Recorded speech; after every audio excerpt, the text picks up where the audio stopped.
O que eu observei na partida entre Japão e Brasil, na derrota da seleção brasileira pela primeira vez na história contra a seleção do Japão. Bom, a princípio a seleção brasileira no primeiro tempo se depara com um bloco médio-baixo da seleção japonesa e linhas muito compactas, dentro de uma estrutura de um 5-4-1, linhas próximas, o que dificultava qualquer tipo de progressão da seleção brasileira rumo ao gol da seleção japonesa. Você tinha uma seleção do Japão que tinha uma ordem de ação, um gatilho para pressionar, quase que invariavelmente, esses homens que vinham receber na base da jogada de costas. Esses homens que jogavam de frente para a jogada quase não eram pressionados pelos opositores da seleção japonesa. Então o Brasil tinha muita liberdade para circular a bola com os seus zagueiros, mas que quando tentava acionar alguém no meio que vinha receber de costas, dando apoio mais curto, essa pressão começava a ser iniciada e aí a gente já começava a perceber um gatilho de pressão inicial da seleção japonesa. Qual que era a estrutura organizacional do Brasil? O Brasil se organizou a partir de uma estrutura dentro de um 4-1-5, a gente pode chamar assim, eu não me preocupo muito com o número, mas só para simplificar, com os dois zagueiros próximos na primeira fase de construção, os laterais também próximos, mas ganhando altura conforme o lado da bola, e o Casemiro, de maneira quase que invariável, à frente dessa primeira fase de construção, oferecendo um apoio curto para os zagueiros. O Bruno Guimarães, inicialmente, ele variava entre homem de entrelinhas e homem que baixava na base da jogada. Só que essa variação do Bruno Guimarães pouco ajudou na dinâmica ofensiva do Brasil. E qual que era essa dinâmica ofensiva do Brasil? Rodar a bola de um lado para o outro com o intuito de manipular os espaços dentro desse bloco compacto da seleção japonesa para que essa bola entrasse justamente aqui, ó, nessas janelas de meio espaço entre um jogador e outro da linha de meio do Japão. Por isso que o Vini baixava, por isso que o Paquetá baixava, por isso que o Guimarães baixava, para que a partir dessa manipulação, quando eles baixassem, eles pudessem receber, girar e progredir. Só que por que o Brasil não conseguia fazer isso? Primeiro, que o Bruno Guimarães ele tem uma tendência muito grande no jogo individual dele de receber e já verticalizar. O jogo de hoje não tinha tanto espaço para essa verticalização a qualquer custo. Segundo que, mesmo que tivesse espaços para verticalização nas costas, a linha defensiva da seleção japonesa mostrou uma boa leitura de profundidade, e mais do que uma boa leitura de profundidade, uma leitura da jogada como um todo, o bloco defensivo japonês, fazendo muito bem o balanço de um lado para o outro, e sabendo o momento de andar para frente e andar para trás, sabendo o momento de combater um pouco mais à frente, e sabendo o momento de você baixar para defender a profundidade. Então é um bloco defensivo que, de maneira geral, por estar muito compacto, não gerava espaços para que esses jogadores, quando baixavam para receber, não conseguissem girar e progredir as jogadas. E aí, qual que é o start para a mudança da seleção brasileira nessa fluidez da sua dinâmica ofensiva? Quando o Paquetá começa a ter mais liberdade para baixar à frente dessa linha de meio e ficar por aqui, para que ele mesmo possa organizar essa primeira fase de construção, vendo o jogo de frente, que é a principal característica do Paquetá, e podendo servir, armar os seus companheiros, associar em espaço curto, ritmar como a seleção brasileira iria jogar, às vezes mais acelerado, às vezes mais cadenciado. Ele tem um pouco mais isso do que o Bruno Guimarães, e mais do que só baixar à frente, ele lateralizava também, para jogar próximo dos laterais, para jogar próximo dos pontas, associar, achar os seus companheiros, destravar jogadas. Era isso que o Paquetá fazia. O gol nasce justamente de uma dinâmica de terceiro homem, que o Paquetá baixa para receber em apoio curto com o Bruno Guimarães. Quando ele baixa, ele atrai consigo o movimento do opositor, e o PH, que é lateral direito, faz um movimento de atacante, de centroavante, rompendo nas costas no time perfeito, e a finalização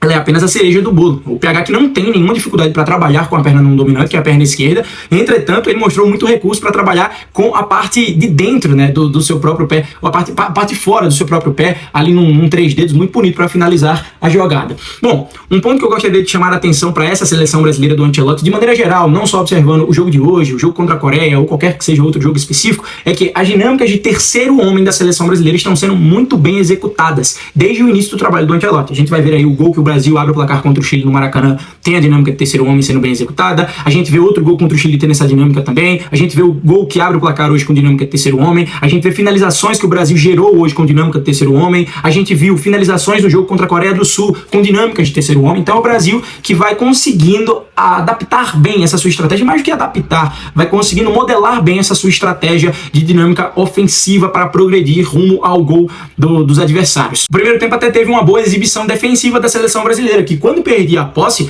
não sofria tanto com as tentativas de investidas, de verticalização da jogada da transição do Japão. O Japão tentava, de maneira vertical, aproveitar dos espaços que o Brasil dava, só que a recomposição do PH era muito boa, a recomposição do próprio Carlos Augusto também não deixou a desejar na primeira etapa, Luiz Henrique, que foi pouco participativo com bola, mas foi muito participativo nesse momento defensivo para acompanhar até o fim, o próprio Martinelli acompanhando, com o Paquetá, às vezes fazendo essa dobra no corredor, e o Vinícius Júnior ficando um pouco mais livre de qualquer tipo de movimentação no momento defensivo, pelo menos quando você tinha que voltar para defender o seu próprio campo, dentro do campo de defesa da seleção brasileira.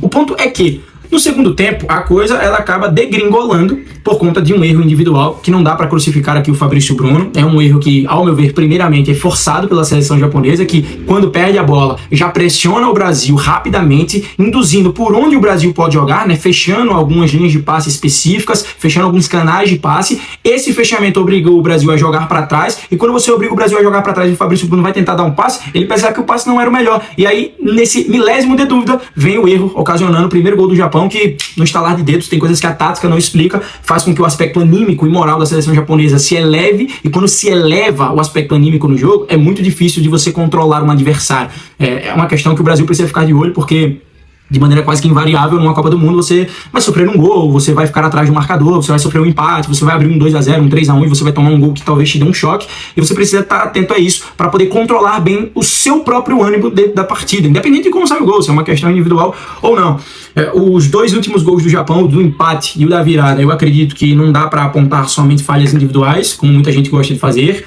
Porque foi um gol contra do Fabrício Bruno. Eu acho que até sair aquela finalização contra do Fabrício, tem uma série de erros. Primeiro, um erro do Carlos Augusto ao saltar de maneira descoordenada, uma falta de cobertura bem feita do Beraldo para encurtar o espaço no momento da progressão, uma falta de comunicação, a gente pode falar assim, do PH com o Fabrício, não sei, mas o PH me pareceu não dividir tão bem a referência entre quem está na sua frente e quem está nas suas costas, no ponto cego. E aí ele vem fechando demais e esquece do ponto cego. Esse gol é muito comum de sair, qualquer lateral tem muita dificuldade de executar esse movimento, de observar muito bem esses dois planos de ação, esses dois ângulos de uma jogada só, e no fim das contas tem a cereja do bolo do gol contra do Fabrício, mas que no final das contas, ao meu ver, por esse gol é o menos culpado. Aliás, o Fabrício ele faz exatamente o que tem que fazer, que é ir fechar uma zona de ouro, uma zona de finalização lá na pequena área.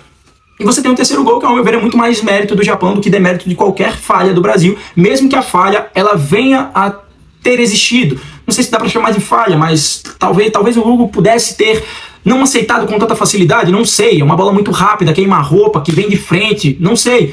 Mas você tem um Japão que aglomera jogadores no primeiro poste, chama a atenção dos marcadores do Brasil, e a cobrança do escanteio ela é feita entre o meio da área e o segundo poste, uma área que está esvaziada, e esse vazio vai ser aproveitado por alguém que vem em movimento, ou seja, vantagem cinética para o cabeceio, e aí tem a defesa ou não defesa do Hugo, você acha que poderia ter defendido, você acha que não. No final das contas, eu acho que a análise ela é válida. O que não vale é um massacre para nenhum jogador, nenhum. Eu acho que o futebol não pode ser tratado da forma como nós tratamos, no sentido de vida ou morte, e de começar a taxar que jogadores não servem para a seleção. Eu já vi muita gente dizendo que o Fabrício Bruno não serve para a seleção por conta de hoje. Eu já vi muita gente falando que o Hugo carimbou a não ida dele para a Copa do Mundo por conta de hoje, e eu acho que é muito pesado a gente falar essas coisas. Talvez o torcedor tenha um certo direito por ser um ser passional, eu já acho questionável, mas quem tem o microfone eu acho que precisa de um pouquinho mais de responsabilidade, até porque as ações e falas de um torcedor, elas são um reflexo quase que 100% das nossas falas com o microfone, das nossas análises, das ponderações ou não ponderações que nós fazemos. Então, no final das contas, eu vejo dessa forma o jogo do Brasil. Eu não gosto dos testes que o Ancelotti faz a rodo o tempo inteiro. Eu acho que nós estamos muito próximos da Copa, e a partir do momento que estamos muito próximos da Copa, precisamos criar uma unidade que tenha um mínimo de algum tipo de entrosamento, para que a partir disso a gente possa fazer um teste ou outro eventual.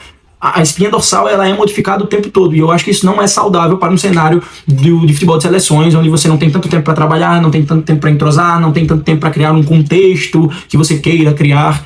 Eu me sinto muito tranquilo em falar isso agora, depois da derrota, porque eu falei isso antes da bola rolar. Eu manteria a minha opinião depois, independente do resultado.